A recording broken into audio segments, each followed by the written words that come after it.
It's a war with no end in sight, being fought between two of the most dangerous gangs in America. I'm willing to take a bullet for one of my brothers, and my brothers are willing to take a bullet for me.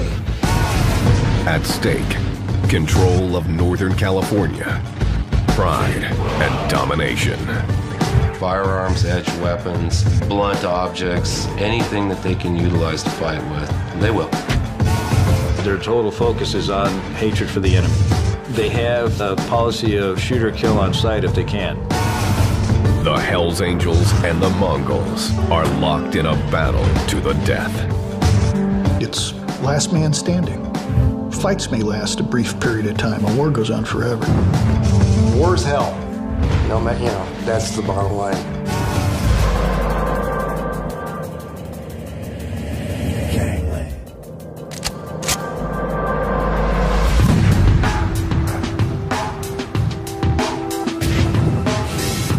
San Francisco, California. The city by the bay was the site of the counterculture revolution of the 60s and is home to the Golden Gate Bridge. San Francisco is known for its kind of rough and tumble Barbary Coast past, and there's still a lot of that wildness, but it's also a big tourist city. Today, this ever-changing city has become something else. San Francisco is the latest front in a long-running battle between two of the most brutal outlaw biker gangs in the world.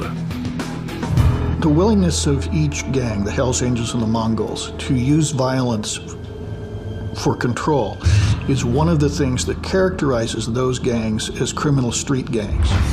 There's only one goal in this war. Kill each other. However often they can get the chance. Doesn't matter where it is. Doesn't matter if it's at Disneyland in the middle of summer with school out and 50 or 60 busloads of kids there. When they happen to run into each other at a roadside rest area or a restaurant or a bar, it's like mixing oil and water. The fights are erupting not just in San Francisco, but across California. The Hells Angels control the northern part of the state, the Mongols the southern region. But neither is satisfied with the imposed limits. Traditionally, San Francisco has been Hells Angel country. I mean, this is their turf. And once the Mongols come up from down south and they come in here, it's a slap in the face to the Hells Angels. The result is a mounting list of casualties. Jorge Gil Blanco is a gang expert with Western States Information Network. He specializes in outlaw motorcycle clubs. The Mongols and the Hells Angels hate each other so much at this point that their total focus is on doing damage to each other wherever and whenever they can. The collateral damage is of no consequence to them. The Hells Angels are the biggest biker gang on earth. With 2,500 members and 230 chapters across the United States alone. They demand respect wherever they go. I don't call it respect, I call it fear and intimidation. Everybody is, unless they're another member, they're fair game, they're just prey. Anthony Tate, who worked undercover for the FBI, is one of the few men to infiltrate the Hells Angels and live to tell the tale. He even fooled the Angels' legendary leader, Sonny Barger. Sonny Barger described me, you are the perfect Hells Angel. You're squared away, you're clean, you take care of business. You know, I was wearing a wire at the same time he was telling me this, so it was kind of funny. His 5 years posing as a member showed Tate just what the Hells Angels are all about. Stolen vehicles, stolen firearms, narcotics distribution, narcotics manufacturing, extortions of every kind you can imagine. If you can name a crime, they've got their fingerprint on it somewhere.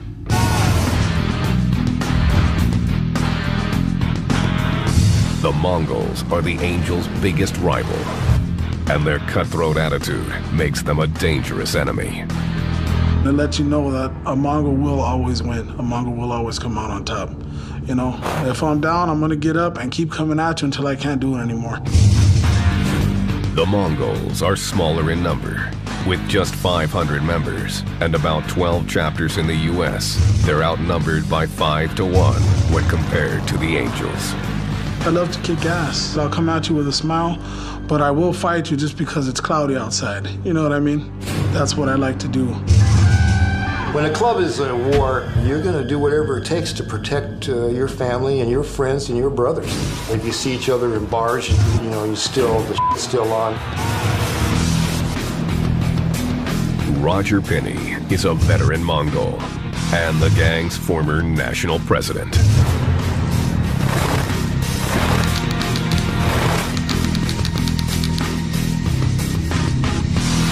To be honest, I mean, it is an ego boost. I mean, you know, because usually anywhere you go now, I mean, they know who you are.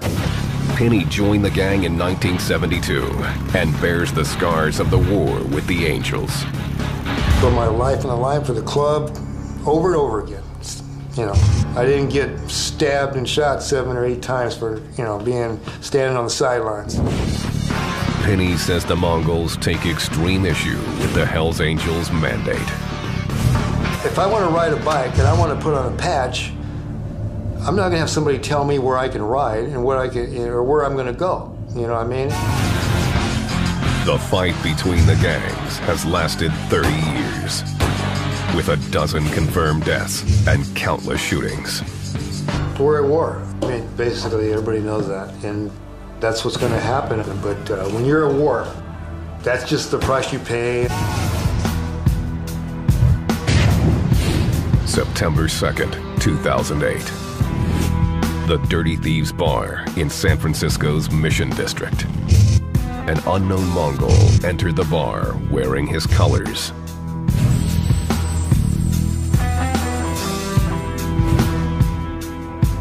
With the local Hells Angels clubhouse less than a mile away, he seemed to be looking for trouble. I don't know if he was in that bar that night to kind of test the waters of expanding the Mongols' territory in San Francisco, or if he was just there for a drink. 10:30 p.m. A group of Hells Angels arrived to take care of business. Taking care of business, it could be anything from killing somebody and burying them, or, you know, killing somebody and dumping their body.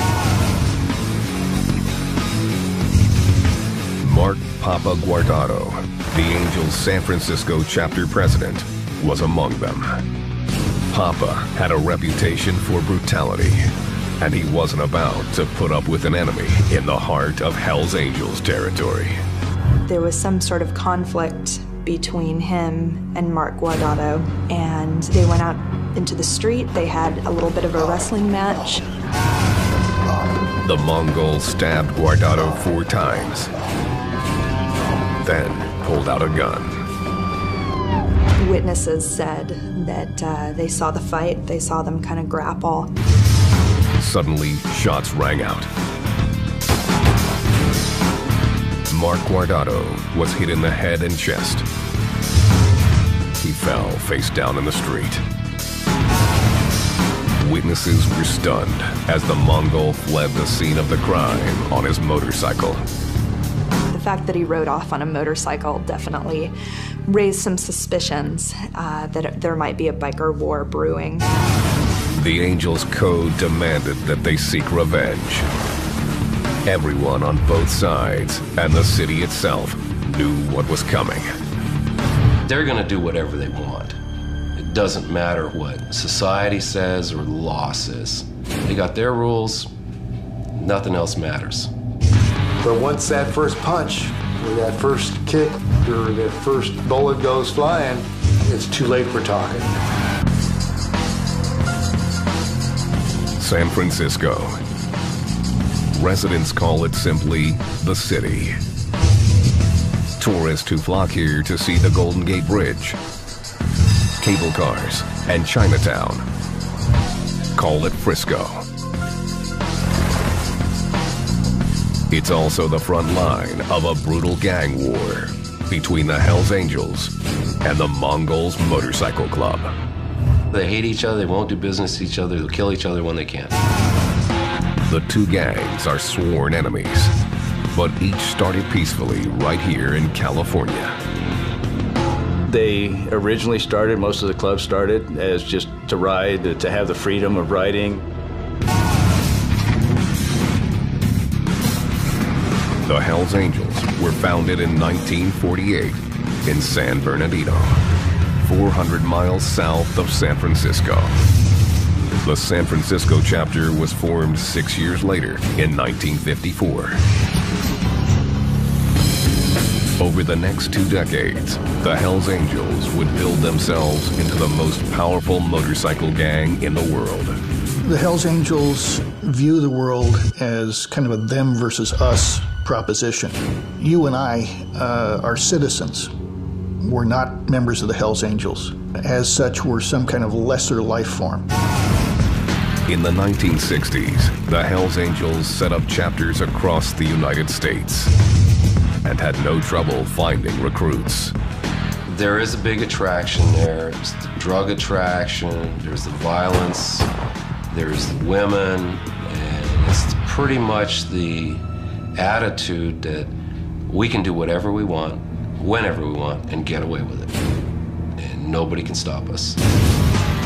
The Angels were a force, making money by dealing drugs and defending their turf by any means necessary. But they would soon be challenged.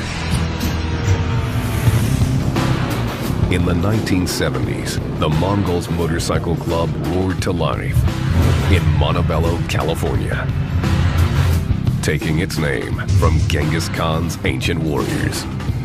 It was a tight-knit group of ex-veterans and friends. They got together and they designed a patch, and they went from there. Roger Pinney joined the gang after a tour of duty in Vietnam.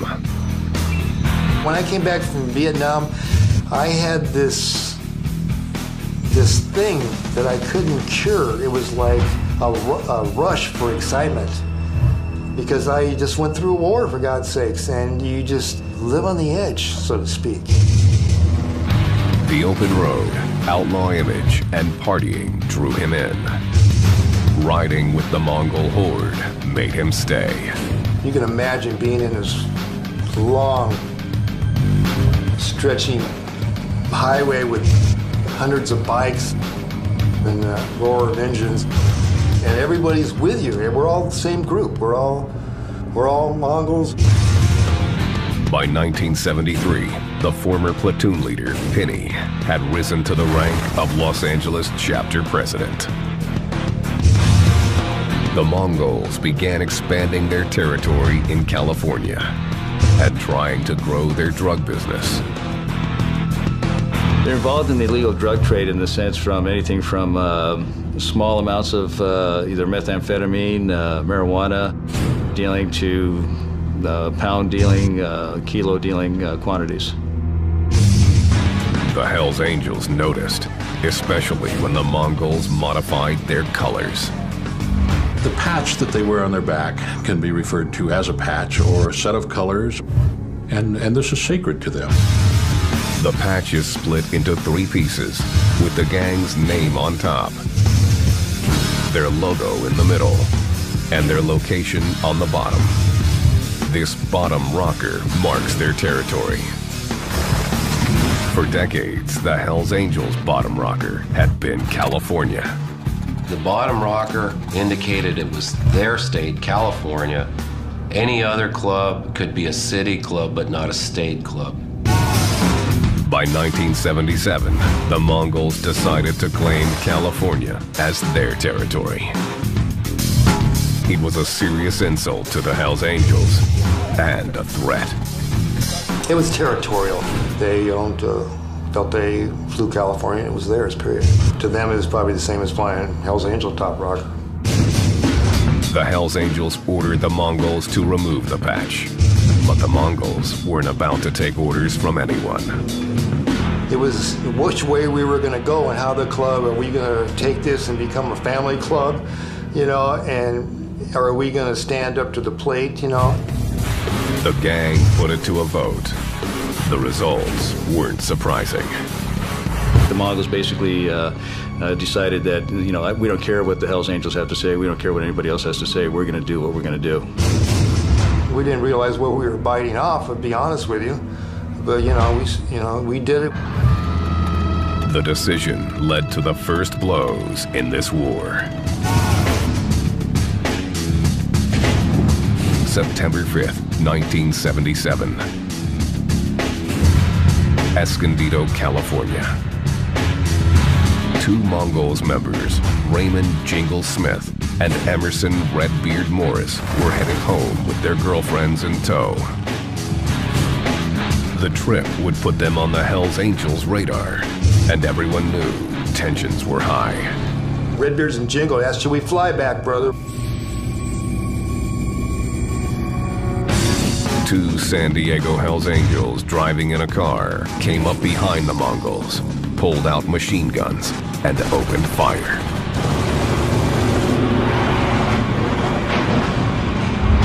The Mongols were blown off their bikes.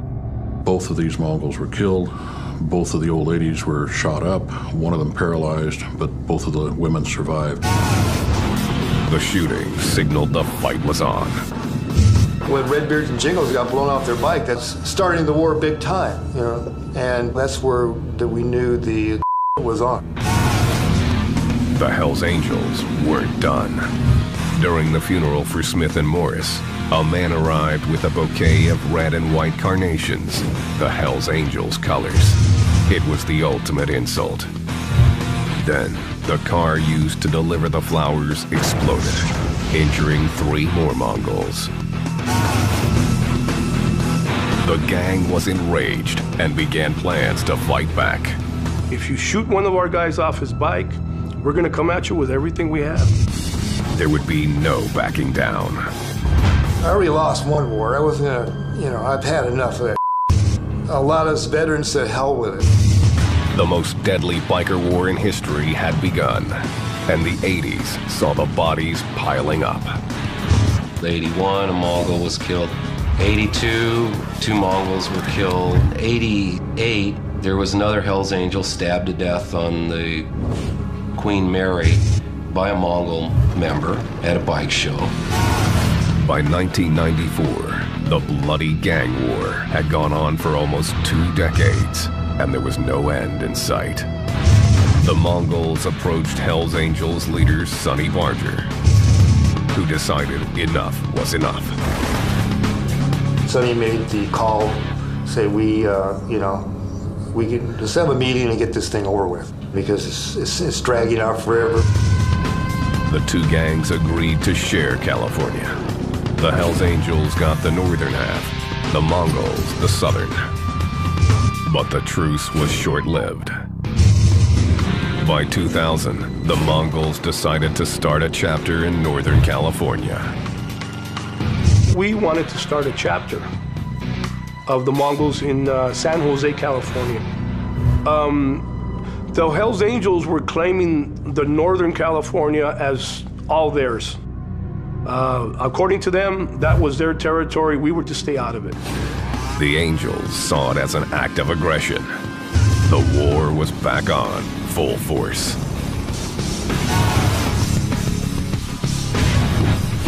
April 27th, 2002. Laughlin, Nevada. 10,000 bikers, including Mongols and Hells Angels, gathered for the annual Laughlin River Run. The Mongols were in Harris Casino drinking. 2 a.m. Roger Pinney was at the bar when some Hells Angels started heading their way. After this many years, I just felt something was wrong. They were there to take care of business, either fight, do whatever they had to do to take care of the Mongols. Pinney approached the 2 Angels. We kind of walked off by ourselves, and I said, we need to, there's a problem. What's the problem? Well, we can talk about this, but we need to defuse this bomb before it explodes. Roger Penny, you can see him on the video, actually walks up, puts his hand on the shoulder of one of the Hells Angels and starts talking to, trying to defuse the situation, trying to calm it down. Suddenly, one Hells Angel kicked a Mongol in the chest, setting off a vicious fight. It's like domino effect. The first punch, the first shot, the first stab, whatever. Penny was trying to help a fellow Mongol when a Hells Angel came up behind him and pulled a knife. So I grabbed the HA to pull him off my brother, and that's when I was stabbed 3 times. I felt the knives going in and twisting in my back, or my right, and twisting, because he wanted to kill me. And at that point, that's when the bullets started flying. Penny managed to escape from his attacker. A fellow Mongol helped him out the back door and into a cab. When the battle ended, a Mongol and 2 Hells Angels lay dead. I found out later that the 2 HA that I was talking to were dead. The bloodshed escalated the war. I don't give any, but I certainly don't take any. You want to disrespect me, and I'm going to do what I need to gain my respect. The problem was the tension was building, and it was like a firecracker ready to happen. In San Francisco, the world's largest outlaw motorcycle gang, the Hells Angels, are locked in a turf war with their hated enemies, the Mongols Motorcycle Club. Over the years, you got one guy getting killed, 2 or 3 months later, a couple other guys die mysteriously or in a car accident, or however, they're still just taking care of business with each other. The Hells Angels mark their territory with their colors, red and white. Businesses owned by the Angels follow suit. Officer Joe Smith of the San Francisco Gang Task Force asked to have his identity concealed. He describes how the Hells Angels use other symbols to show their dominance. The Hells Angels are big on the San Francisco area code, which is 415. I think that this is kind of a, for lack of a better way of describing it, a Hells Angel town.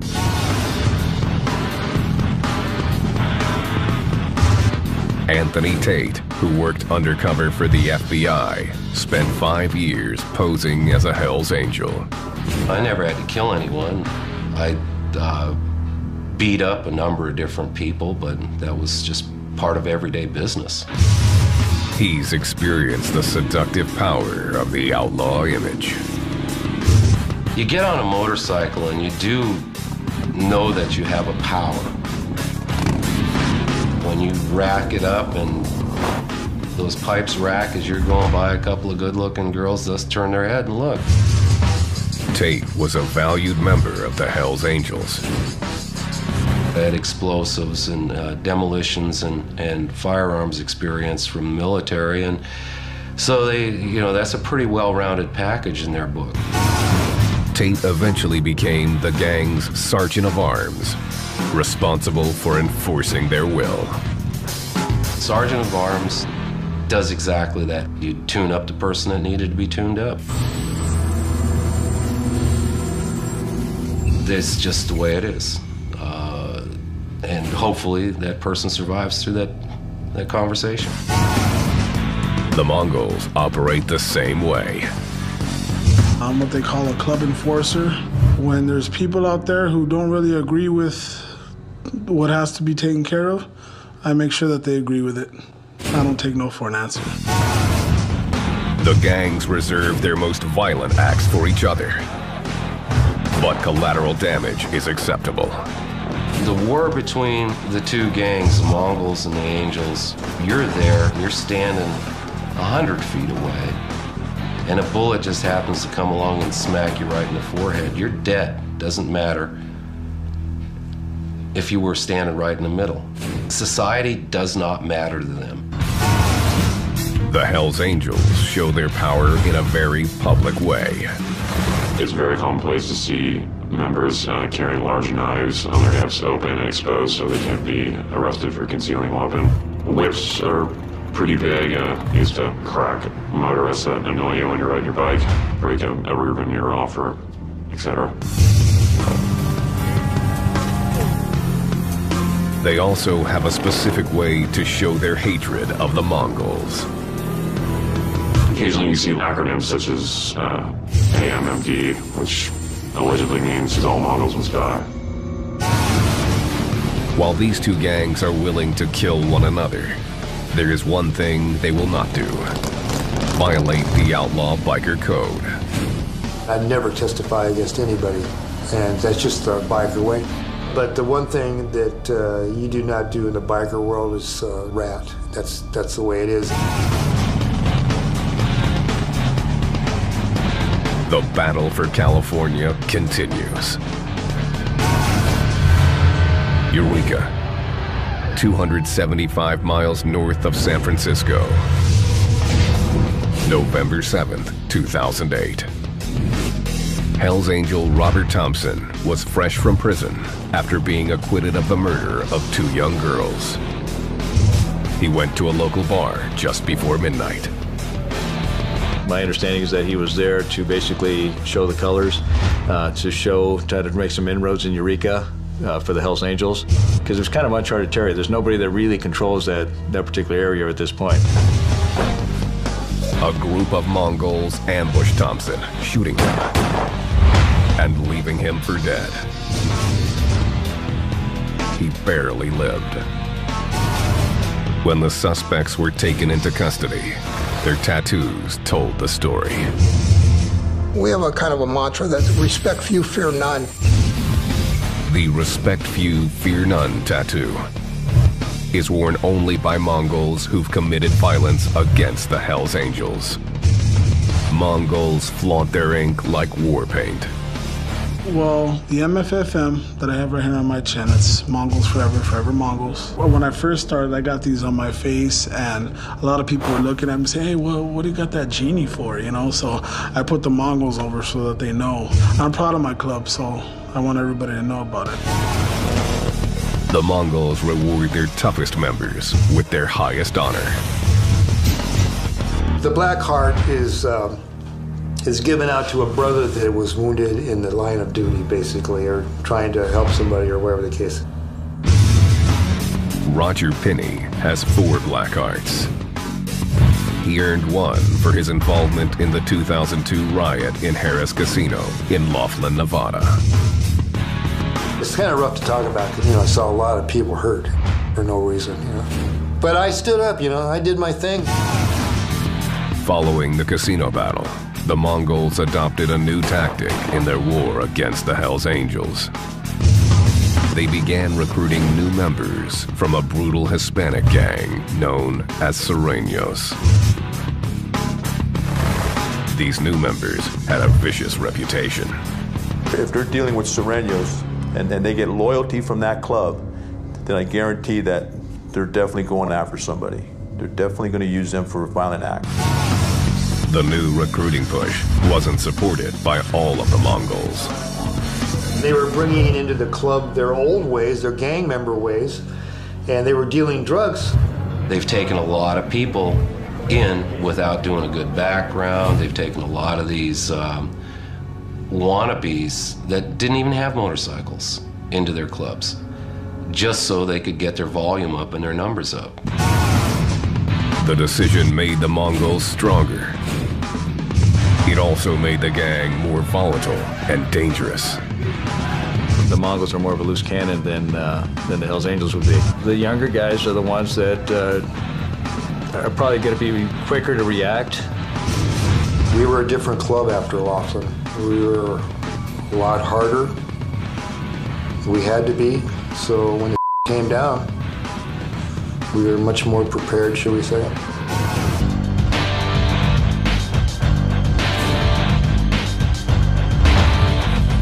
San Francisco. The city by the bay is the scene of a brutal turf war being waged by two outlaw motorcycle gangs, the Mongols and Hell's Angels. We're at war.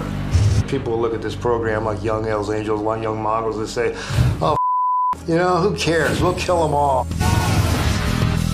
The Mongols, who are outnumbered by the Angels 5-1, began recruiting from a brutal gang, the Sereños, to help them in their fight. As a Mongol, we always try to be on the defensive. I mean, when you have that many people, you know, things happen. I mean, you can't, it's hard to control every incident. Since then, the Mongols have begun to expand their reach into Angels territory. The minute the Mongols come into San Francisco, they'll be detected because the communication system is very good in San Francisco, and if they're floating through, they're definitely where they're not supposed to be.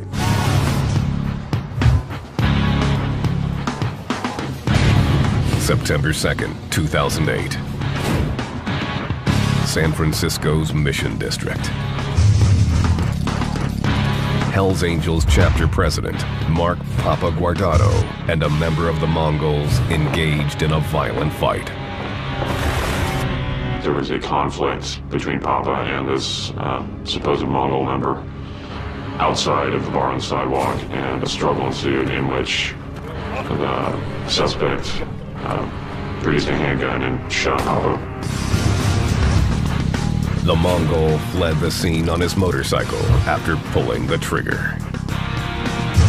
Papa collapsed, face down in the street. The paramedics had cut off his shirt, and you could see the big Frisco tattoo on his side.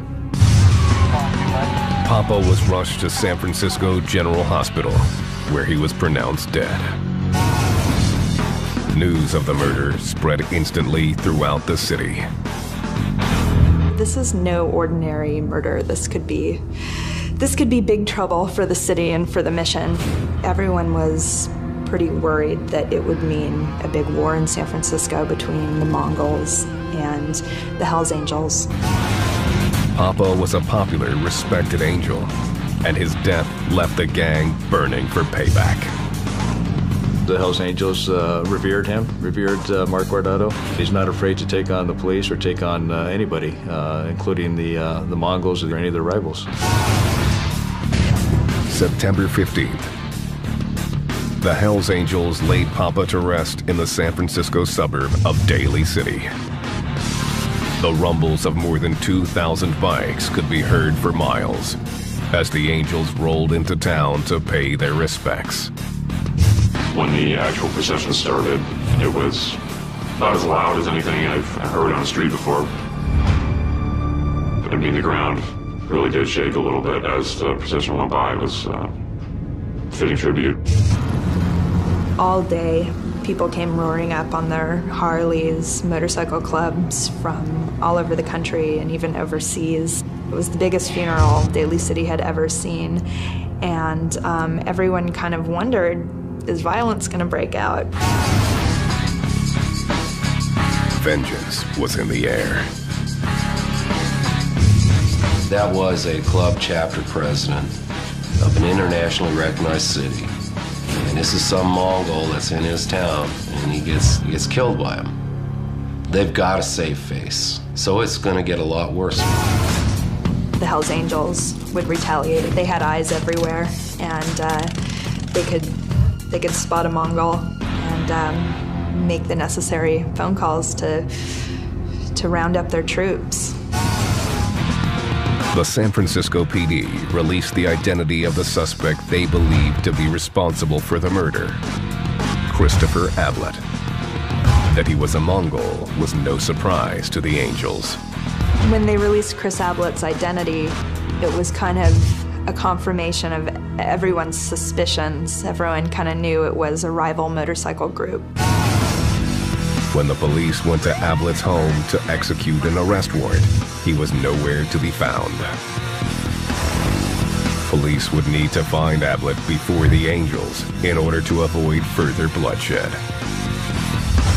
There was a sense after that happened that, wow, this guy needs to turn himself in. October 4th, 2008. Ablett surprised everyone by walking into a police station in Bartlesville, Oklahoma, more than 1,700 miles away from San Francisco. He had been a fugitive for a month. He just walked into a police station and said, you know, I think people might be looking for me. And indeed they were. Ablett was turned over to the SFPD and pled not guilty to murder. But the case is ongoing.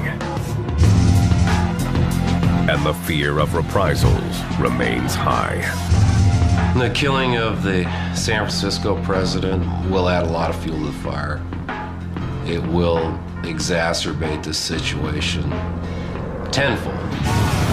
The more exchange of, killing each other, it's just going to prolong the ongoing war. It's last man standing. A popular misconception is that wars only last a brief period of time. Fights may last a brief period of time. A war goes on forever.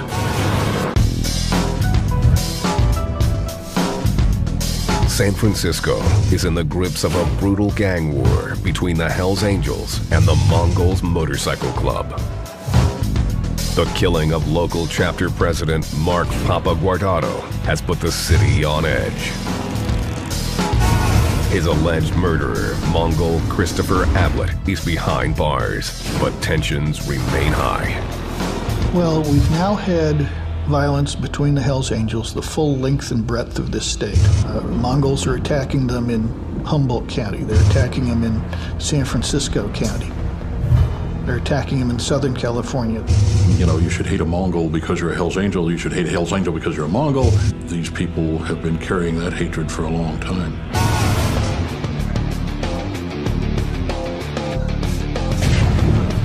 December 20th, 2008. Las Vegas, Nevada. The Special Memory Wedding Chapel. Members of the Mongols and Hells Angels unexpectedly ran into one another. One of the prospects from the Hells Angels was getting married. So you had numerous members of the Hells Angels present. And you have the wedding that's scheduled right after it, perchance, is a Mongol. The Hells Angels and the Mongols spotted each other, and a fight immediately erupted. The end result is 2 Mongols are stabbed and beat, and one of the other Mongols is severely beaten. The Las Vegas police are still investigating, but say the battle shows that the Mongols and the Hells Angels are willing to go to war anytime, anywhere. As the two clubs come into more direct, more frequent contact, there's certain to be more violence. Anytime there's violence, there's a risk for innocent civilians being killed. And I expect that's what's going to happen. Adding to this war is the presence of the ultra-violent Sureños gang members who joined the Mongols. These new recruits are known for their brutal acts against rival gangs. The Mongols wanted to recruit the street gangsters to increase the numbers, knowing that the street gangsters are not afraid to commit acts of violence. The vicious tendencies of the Mongols' new members could escalate the war with the Angels even further. If they work with another gang, I'm sure they got also ulterior motives to be working with that gang. And if they're tied up with the Mongols, I guarantee they will do any violent act necessary to achieve their goals.